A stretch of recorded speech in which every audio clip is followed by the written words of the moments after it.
போறது என்பிபி அரசாங்கம் ஆட்சிக்கு வந்ததற்கு பிறகு எத்தனை பேர் கைது செய்யப்பட்டார்கள்? ரணில் விக்ரமசிங்க அரச நிதியை தவறாக பயன்படுத்துவதற்காக கைது செய்யப்பட்டார். டக்ளஸ் தேவானந்தா, அதாவது இவர் கைது செய்யப்பட்ட காலம் 26 டிசம்பர் 2025. இப்போது அண்மையில சம்பந்தப்பட்ட குற்றச்சாட்டுன்னு சொன்னா உள்ளூர் குழு குற்ற அமைப்பிற்கு ஆயுதங்களை வழங்கியதாக வழக்கில் விசாரணை தொடரப்படுகிறது. சிபி ரத்நாயக்க முன்னாள் அமைச்சர் கைது செய்யப்பட்டார். சசீந்திர ராஜபக்ச அவர்கள் கைது செய்யப்பட்டார். எஸ் எம் சந்திரசேன முன்னாள் அமைச்சர் அவரும் கைது செய்யப்பட்டார். சரித்த ரத்துவத்தை கைது செய்யப்பட்டார். 2025 நவம்பர் 4 அவர் கைது செய்யப்பட்டார். மஹிந்தானந்த அலுத்கம முன்னாள் அமைச்சர் அவர் கைது செய்யப்பட்டார்.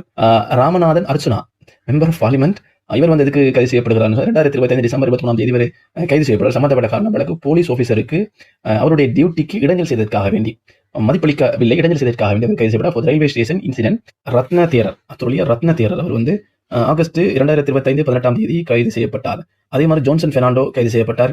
நாமல் ராஜபக்ச கைது செய்யப்பட்டார். அதே மாதிரி இனவாதம் தூண்டின விவகாரத்தில் பொதுபல சேனாவுடைய செயலாளராக இருந்த ஞானசார அவர்கள் கைது செய்யப்பட்டார்கள். அதே மாதிரி அம்பிட்டிய சுமரத்ன தேரர் தமிழ் மக்களை கொலை செய்வேன் என்று சொன்னதற்காக வேண்டி நீதிமன்றத்திற்கு வழக்குக்கு வரவில்லை என்பதனால், விசாரணைக்கு வரவில்லை என்பதனால் அவர் கைது செய்யப்பட்டு இப்போது பிணையில் விடுவிக்கப்பட்டிருக்கிறார். இதுபோல பல பேர் இப்போது கைது செய்யப்பட்டிருக்கிறார்கள். இப்போது சூடாக இருந்து கைது செய்யப்பட்டவருடைய பட்டியலில் நம்முடைய டக்ளஸ் தேவானந்தா விவகாரமே தொடர்ந்து செல்கிறது.